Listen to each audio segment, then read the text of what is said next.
ಪ್ರಮುಖವಾದಂಥ ಕೆಲಸ ಅಂತಂದ್ರೆ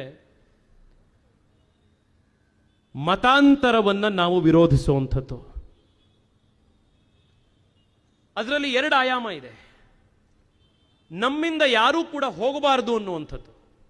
ವಿವೇಕಾನಂದರು ಇದ್ರ ಬಗ್ಗೆ ಹೇಳ್ತಾರೆ. ಒಬ್ಬ ಹಿಂದೂ ಬೇರೆ ಮತಕ್ಕೆ ಕನ್ವರ್ಟ್ ಆದ ಅಂತಂದ್ರೆ he is not only a Hindu less but an enemy more ಅಂತ ವಿವೇಕಾನಂದರು ಹೇಳ್ತಾರೆ. ಮತಾಂತರವನ್ನು ನಾವು ಇವತ್ತು ಕಾಪಾಡಬೇಕಾಗಿದೆ, ವಿರೋಧಿಸಬೇಕಾಗಿದೆ.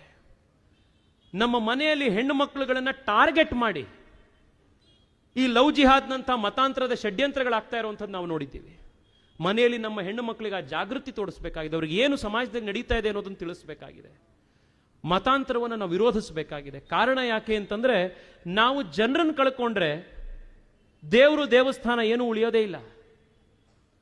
20 ಸತಿ ಸೋಮನಾಥ ಕೆಡದ ಮೇಲೂ ಕೂಡ 21ನೇ ಬಾರಿ ಸೋಮನಾಥವನ್ನ ನಾವು ಕಟ್ತೀವಿ ಅಂತಂದ್ರೆ ಸೋಮನಾಥ ಕಟ್ಟಿ 2026ಕ್ಕೆ 1000 ವರ್ಷ ಆಗತ್ತೆ.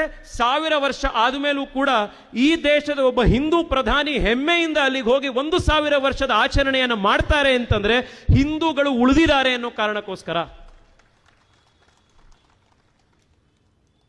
ದೇವಸ್ಥಾನ ಉಳಿಯುವಂಥದ್ದು ಭಕ್ತನಿಂದಾಗಿ, ಧರ್ಮ ಉಳಿಯುವಂಥದ್ದು ಅನುಯಾಯಿಯಿಂದಾಗಿ.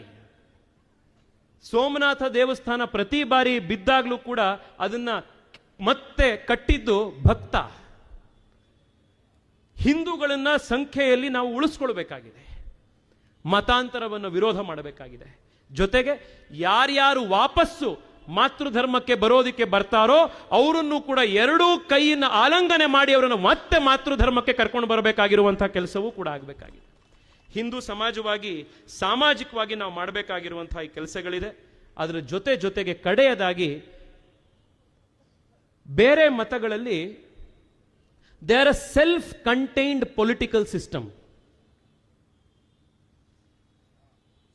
ಹಿಂದೂ ಧರ್ಮದಲ್ಲಿ ರಾಜಕೀಯ ಮತ್ತು ಧಾರ್ಮಿಕ ಆಧ್ಯಾತ್ಮಿಕತೆ ಎರಡೂ ಬೇರೆ ಬೇರೆ ಇದೆ. ಬೇರೆ ಮತಗಳಲ್ಲಿ ಧಾರ್ಮಿಕತೆ ಅಥವಾ ಅದರಲ್ಲಿ ಏನು ರಿಲಿಜಿಯಾಸಿಟಿ ಅಂಡ್ ಥಿಯೋಕ್ರಸಿ ಎರಡೂ ಕೂಡ ಒಟ್ಟಿಗೆ ಇದೆ. ನಮ್ಮಲ್ಲದಿಲ್ಲ. ಆದ್ರಿಂದ ಹಿಂದುತ್ವದ ಒಗ್ಗಟ್ಟು ನಮಗೆ ಬೇಕಾಗತ್ತೆ.